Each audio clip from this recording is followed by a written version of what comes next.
We're coming on the air this morning with a brand new poll, and it's brutal for President Biden. As I said, Jake, I think things are a lot better in this country than they were a year ago. So what can Americans expect in the short term? Is inflation going to get worse? We've been watching this trial very closely. Closing arguments set to begin today. Don't trust China. China is asshole. Joe Biden's numbers continue to slide. We've got all of that, including his administration, going on the talk shows over the weekend and completely lying about it. He's also going to meet with President Xi for the first time as president later on this evening. The Kyle Rittenhouse case goes to closing arguments. Crime is on the rise, and a bunch more coming up on this episode of Daily Caller Live. My name is Jobob. Daily Caller Live starts right now. 2, 1. Here we go. That might be the only brown guy on earth named Jobob. That is actually her name, Jobob. Live from a dingy bunker completely cut off from the outside world. My name is Jobob. This is Daily Caller Live on today, November 15th, the year of our Lord 2021. We've got a great one for you today. Over the weekend, a lot of stuff happened, including polls showing the president's dismal approval rating across pretty much every demographic. Also, President Biden is going to meet with President Xi of China, dictator Xi of China. Communist China, the CCP obviously rules over there. Going to meet for the first time as president with Xi today, later this evening.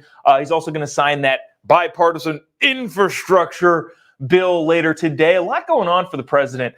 Wanted to get to this first off, right off the bat. Biden polls continue to slip across pretty much every demographic. Democrats are not losing faith in Joe Biden. Independents, clearly, and obviously Republicans never really had it to begin with. Watch this from George Stephanopoulos on ABC this week, talking about the Biden polling situation. It's not good. This is, again, another poll. We mentioned, 2 weeks ago, that Meet the Press had a poll that said Biden is down in the 30s. Well, this is not that bad, but the disapproval rating is way higher. We'll go through some of these numbers right after this on the other side. Listen to George Stephanopoulos talk about the Biden polling. We're coming on the air this morning with a brand new poll, and it's brutal for President Biden. His approval rating has hit a new low. Only 41% of Americans think he's doing a good job in office. 53% disapprove. 70% believe the economy is in bad shape. And with inflation at a 3-decade high, only 39% approve of Biden's handling of the economy. Looking ahead to the midterm elections, Republicans have a 10-point lead among registered voters, their largest lead ever in the 40-year history of our poll. So Republicans have a big lead over Democrats going into the midterm. I'll get to why.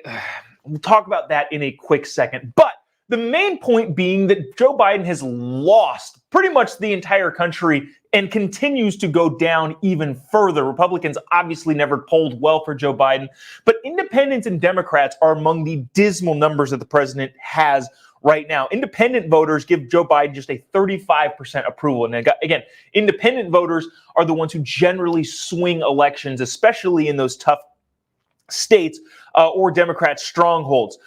This is from the Daily Caller. The 10-point lead for Republicans in the ABC/Washington Post poll is the biggest lead since the poll was being asked since 1981. Republicans have a major lead on Democrats going into the midterms. Here's where we might disagree a little bit. Who cares? Seriously, I'm curious. Who cares? Republicans, the other party generally wins in the midterms. So Republicans having an advantage in the polling over Democrats is not a surprise. I don't actually care about the midterms in the next cycle. What I care about is policy. And here's the thing. Joe Biden is getting things through that we shouldn't want. And he's going to take it in the pants in the midterms. We're going to take back the House and the Senate in the midterms. Who cares if his policy goes through? The best example of that is Barack Obama in 2008 to 2010. If you remember, Barack Obama won the presidency in 2008 and then took it in the shorts in 2010 when he got obliterated in the midterms. Here's the problem. He had already gotten Obamacare through, and Obamacare is still here. So that's the problem with Republicans leading in the polls.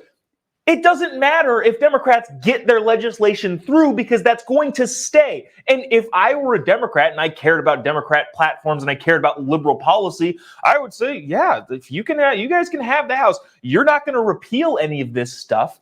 So basically what I'm getting at is this only matters if Republicans actually do something from 2022 to 2024 to roll back all of the crazy liberal policy that's going to get passed with the Biden administration. So when people say, well, Republicans have a huge lead going into the midterms, I don't care. I care about policy.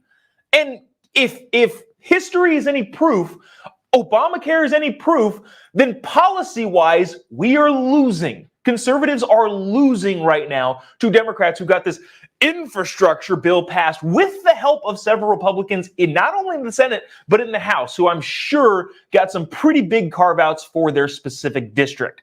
So again, when people say Republicans are going to take back in the midterms, who cares unless they're actively working to dismantle a bunch of the stuff that Democrats passed. And they didn't do it with Obamacare, so I don't know if I believe that they're going to do it with all of the stuff that Joe Biden is doing. Like we said, Democrats who are often considered the swing vote in elections would support a GOP candidate by a 50 to 32% margin. Okay, I guess that's good. I guess it's good if you swing that way and you think Republicans are going to want to win in the midterms, that's fine. But again, who cares if they get their policy through and the policy is everlasting? Case in point, Obamacare. But let me see. Let me get to some of this other stuff. Well, actually, let's play this. This is interesting from over the weekend. This is Ron Klain, one of Biden's advisors, talking about how he thinks this year is doing. And again, if the media continues to let people get away with saying this sort of stuff, it's just going to keep happening, and they're going to get a bunch of stuff through that's going to be here forever. Watch this from Ron Klain. Well, look, I do think, as I said, Jake, I think things are a lot better in this country than they were a year ago with regard to COVID, with regard to the economy. But we have a lot of work left to do. And I think voters are in a show me, don't tell me mode. I don't think they really care as much about what I'm saying on TV or what you're saying on TV as much as they do about us putting results into their lives. This bill the president's going to sign on Monday, the infrastructure bill, I think is a big step forward in terms of dealing with a lot of the long-standing issues in this country. And I think the Build Back Better bill, which we hope the House will vote on, it's scheduled to vote on this coming week when they get back from Veterans Day recess, is another thing.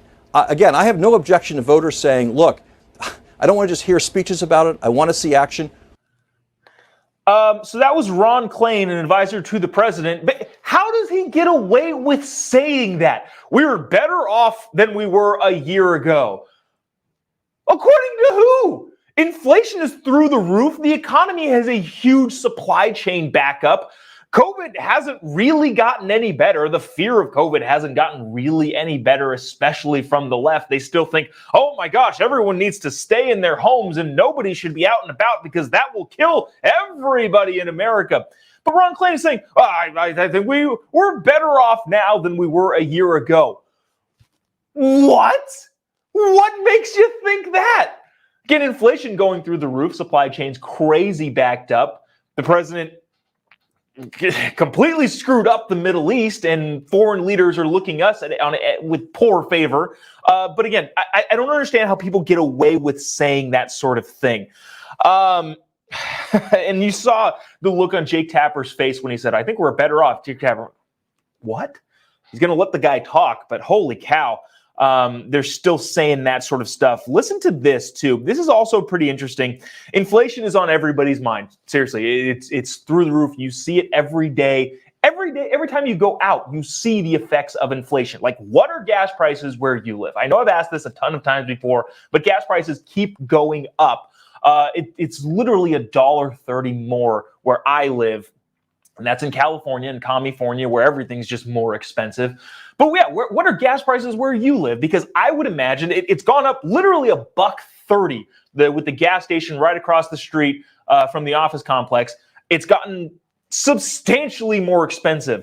And the Biden administration is being pressed to deal with that sort of stuff. And listen to what they said regarding inflation on, I believe it's Stephanopoulos' show.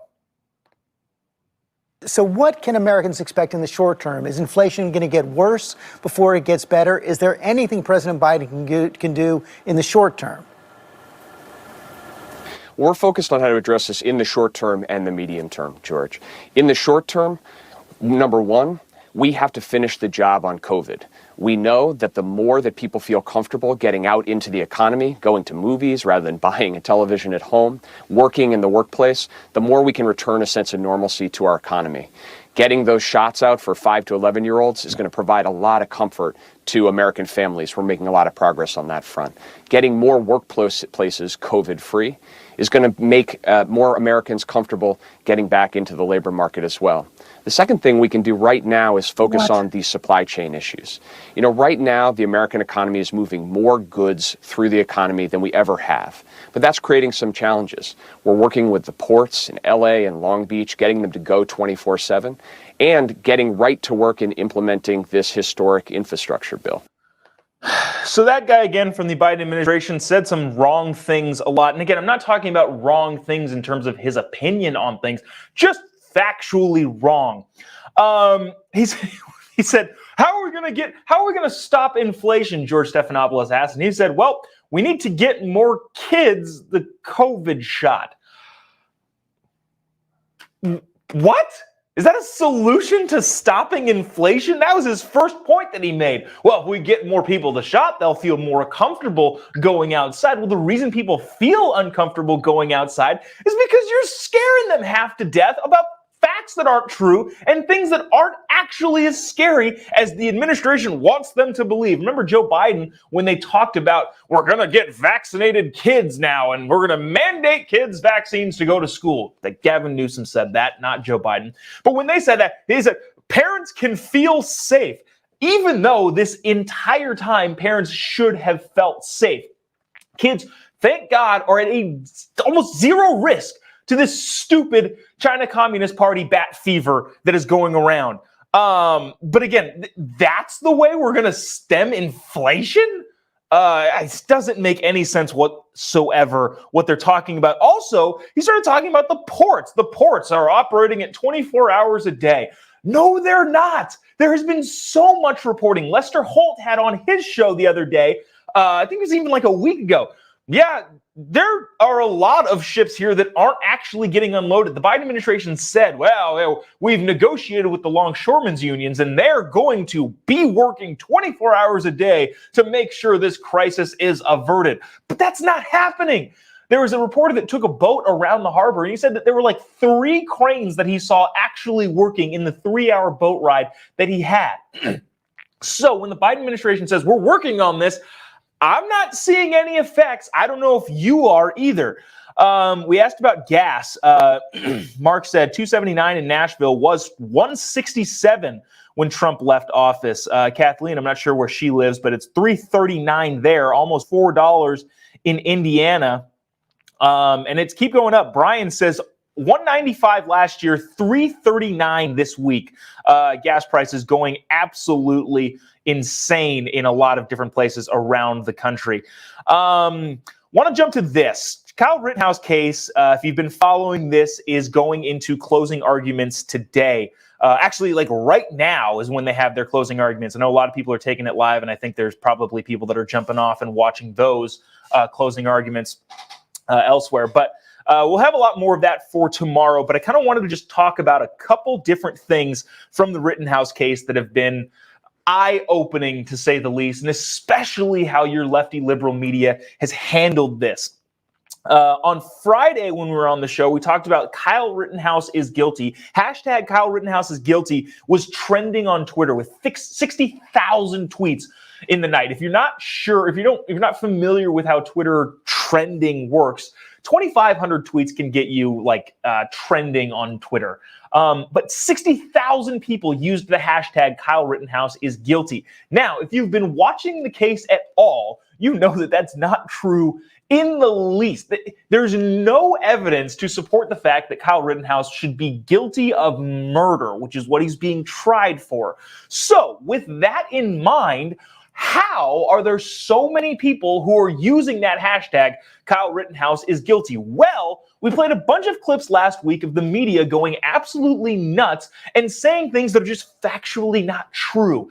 The guy who filled in for Joy Reid's show earlier in the week said that, well, the testimony was that the guy who was shot by Kyle Rittenhouse said he was shot with his hands up. And then we played a clip literally right after that of him saying the exact opposite of what is true.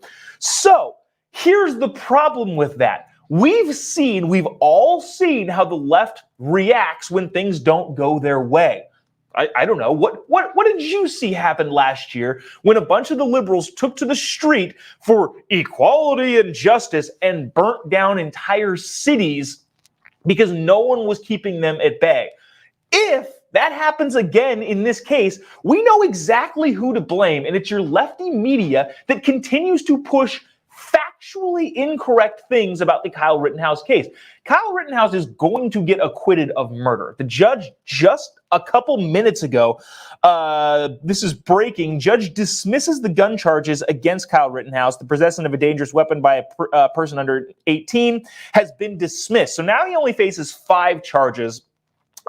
And when he's exonerated of those charges, and maybe he gets hit with a lesser crime, maybe he gets hit with reckless endangerment, fine.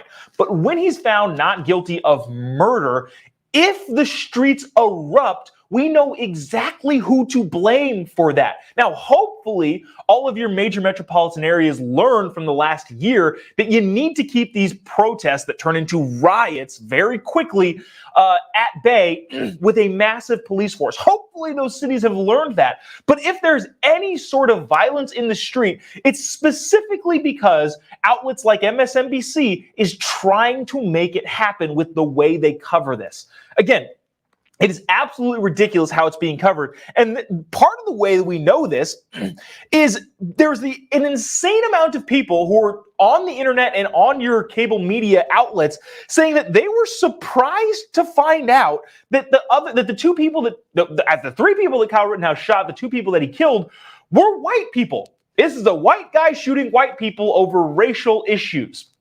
And a bunch of people were shocked to find that out. And why were they shocked? Because the media has been so dishonest in reporting this that people just assumed Kyle Rittenhouse is a white guy. He clearly shot black guys at a protest, a BLM protest. But that's not the case at all. And people are just now waking up to this, and a lot of people still don't know.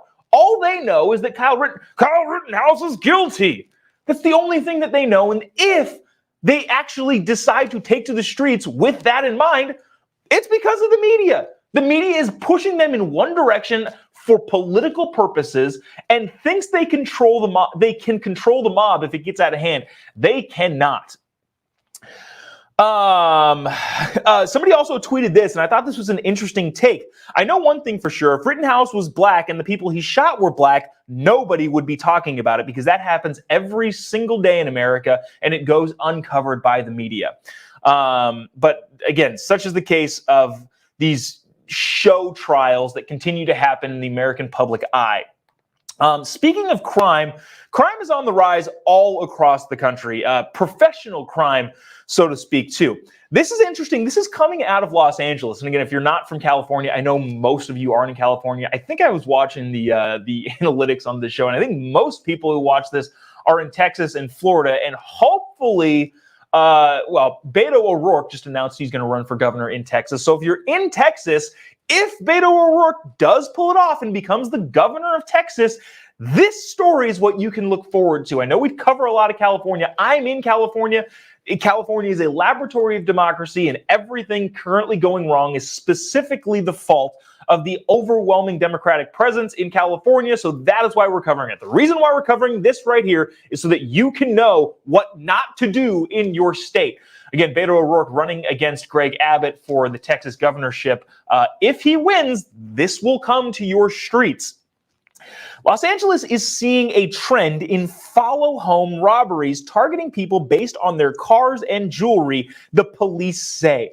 110 similar instances have recently occurred. In early 2020, Los Angeles Police Department Robbery Homicide Division identified an ongoing crime trend of follow home robberies. Suspects would target victims in Los Angeles, following them, and then commit the robberies as the victims were arriving home or to their business. As a result, the Robbery and Homicide Division began to track various robberies as they were being reported. This trend has noted that so this is also this is happening in the more wealthy areas, Melrose Avenue and the Jewelry District in Los Angeles. High-end restaurants, nightclubs from Hollywood and Wilshire are among the people being targeted. Because California has a because Los Angeles, and again, I know we're getting into the weeds a little bit, but you need to watch out for this in your community. Los Angeles has a district attorney named George Gascon. George Gascon ruined San Francisco. In San Francisco, you all know how San Francisco turned out. You've got bums and junkies in the street and crime is on the rise. He ruined San Francisco as the district attorney and then now moved down to Los Angeles, won the district attorney office this past election cycle, and is now ruining Los Angeles because he doesn't prosecute anybody for doing any sort of crime. In California, in Los Angeles specifically, crime is pretty much legal. You might as well commit crime anywhere you want. I tell my wife all the time when we're in the department store or in Target or wherever, why are we paying for this? California doesn't prosecute crimes. Let's just walk out. We don't, obviously, because we have a conscience. But in California, you can kind of just do anything, and especially in Los Angeles and in San Francisco County, nobody's going to do anything about it. And what happens when nobody prosecutes crime? You get professional criminals targeting people and following them home. Again, 110 similar instances of follow home robberies targeting people based on the cars that they drive and the jewelry that they're wearing.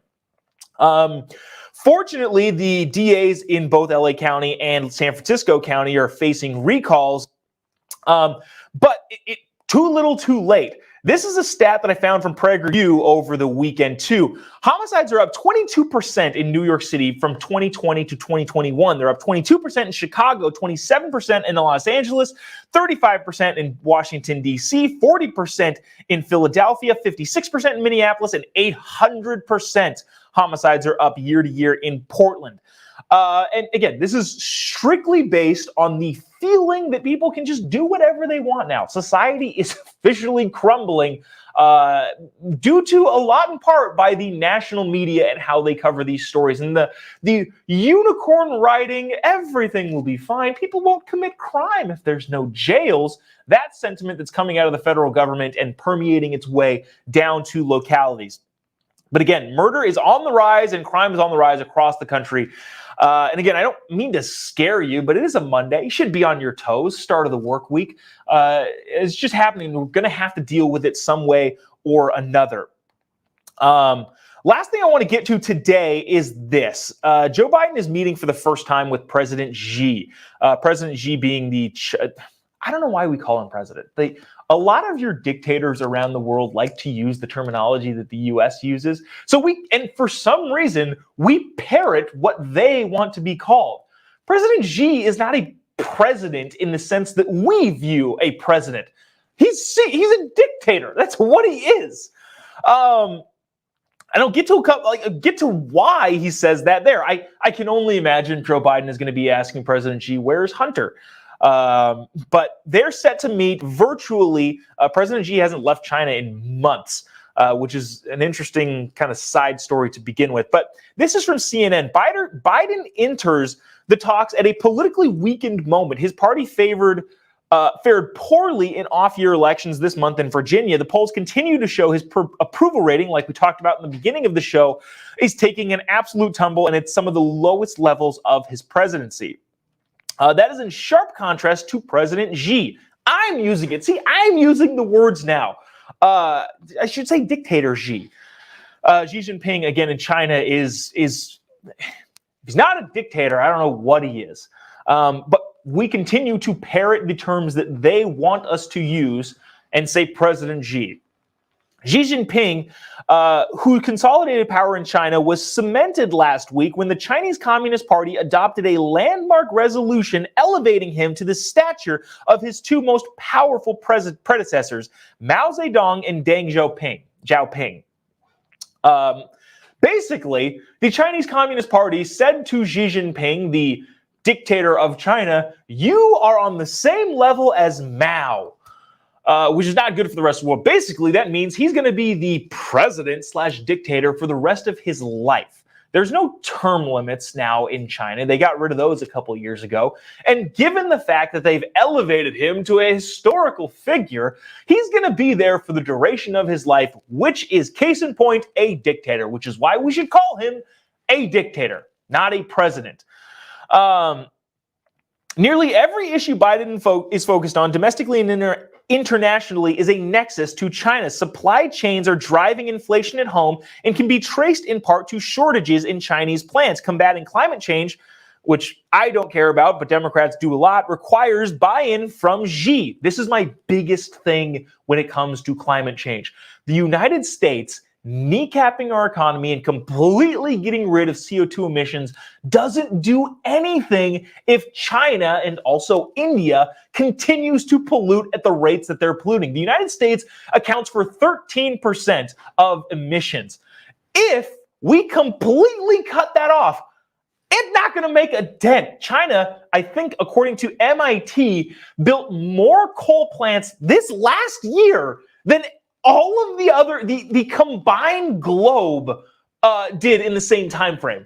China is continuing to emit CO2, and there's nothing the United States can do about it lest we go to war with China, which I wouldn't recommend. So all of you climate change people, and again, I like the climate. I wish the climate was great. I like being outdoors. I like living in a smog-free country for the most part.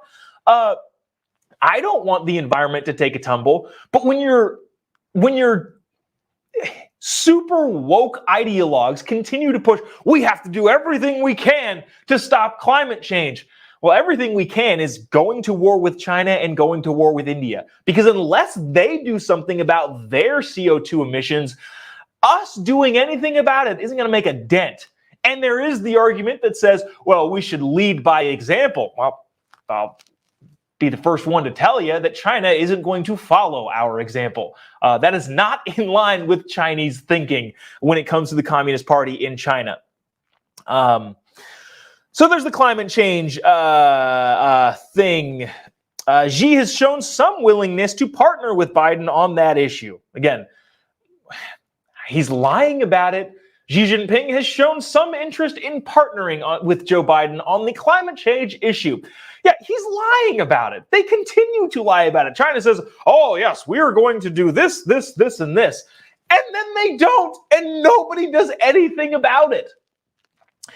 The virtual summit Monday is not expected to produce specific outcomes on those or any other of the myriad of ways China and the U.S. can agree or disagree. Instead, U.S. officials previewed the discussion meant as a further way to expand lines of communication through intense diplomacy, so the current state of stiff competition doesn't topple over and unintentionally fall into conflict. The U.S. relationship with China is the most important thing in terms of foreign policy that we have. All of your, I don't know, gender studies, welfare state, none of that matters if we're at a world war position with China. And we're inching closer and closer there. There's a lot of pundits that say we are at a Cold War style relationship with China already, and that's not going anywhere anytime soon. I hope for the sake of the United States, Joe Biden is as tough as he could possibly be and makes Xi Jinping understand that the United States is going to do everything in its power to stop China's advances, one, on Taiwan, but two, on the rest of the world. I hope they give him whatever shot in the ass that they gave him during the debates with Donald Trump before this meeting. This is a hugely important, and I don't think anybody is paying enough attention to it as they should be.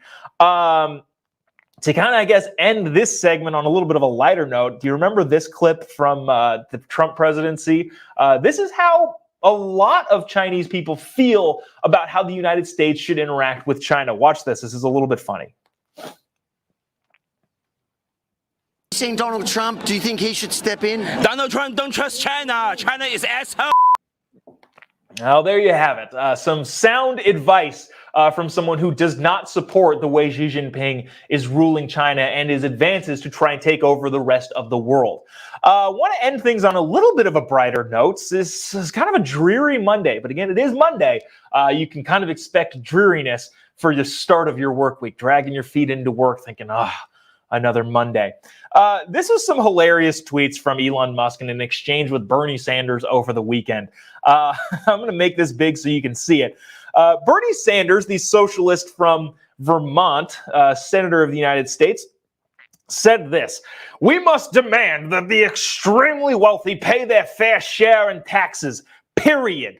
I'm working on my Bernie Sanders. It's not the best at the moment, but I think I can get it under control. Elon Musk then tweeted back to that saying, "I keep forgetting that you're still alive," which is a hilarious thing to say. Then I don't know who this guy is, but he tweeted in the middle of this saying, "Bernie is the kind of guy who shows up to a potluck with no dish but Tupperware containers to take food home." Elon Musk then said, "Bernie is a taker, not a maker," which all of those things are true. Elon Musk is the world's richest 17-year-old boy who thinks a lot of these things are funny. Elon Musk also is now committed, or we'll see if he's committed to this. I think it's hilarious. Elon Musk has been talking about MIT, the Massachusetts Institute of Technology, exists. Maybe Texas, where he now lives, should have its own Institute of Technology. So Elon Musk wants to start the Texas Institute of Tech. Let me get this straight. Elon Musk wants to start the Texas Institute of Technology and Science, the acronym of which is hilarious. You can figure that out on your own. I'm not going to say it. But Elon Musk, again, is the world's richest 15-year-old boy. 13-year-old boy, maybe. But this Twitter exchange I thought was hilarious, and I just wanted to bring it on. Again, Bernie Sanders saying, the wealthy need to pay their fair share. Elon Musk then tweeting, I forget that you're even a person, Bernie Sanders. And then the comment after that I think was hilarious. Bernie is the type of guy that shows up to a potluck with no dish but Tupperware to take food home. That Elon Musk saying. Bernie is a taker, not a maker, which is absolutely true. Bernie Sanders, I don't think he's had a real job in his entire life. I mean, he's just been in public service, which has gotten him rich enough to have 3 properties and be a millionaire. Remember when Bernie Sanders first came on the scene, he started saying, the millionaires and the billionaires.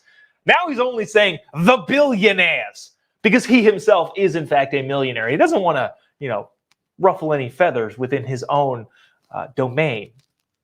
Good one, Bernie. That's going to do it for us today. We're going to be right back here tomorrow. I know the Rittenhouse trial is continuing to go on. So we do want to make sure we get to that tomorrow. So we're going to get to, let's see, tomorrow, 60 Minutes today, great piece on the supply chain. We're going to talk more about that tomorrow. Bill Maher had some interesting stuff to say on his show on HBO. We'll talk about all that stuff and more tomorrow on Daily Caller Live. My name is Jobob. If you haven't followed already, actually, let me give this one plug really quick. If you have anything interesting to say, dclive@dailycaller.com is the email. You can send anything you want. You have comments on a story. If there's a story that we should be covering that you think is important, shoot us an email at dclive@dailycaller.com. We'll see if we can. We're eventually going to start a segment of the show called Mail Call. I keep getting this wrong. We're going to start a segment of the show called Mail Call, which we read some emails, some commentary by you, the viewers. So if you want to be included in that, I'm not sure when we're going to start that. Maybe we'll start it when we get some interesting emails. Send an email to dclive@dailycaller.com. See if we can interact there. That's going to do it for us today. We appreciate you watching. Thanks so much for tuning in. We'll be right back here tomorrow with Rittenhouse news, with supply chain stuff from 60 Minutes over the weekend, as well as anything else, actually in highlights from the Joe Biden / Xi Jinping virtual meeting. So all of that will be tomorrow on the show. We'll see you back here, same time, same place. Thanks so much for tuning in. God bless America.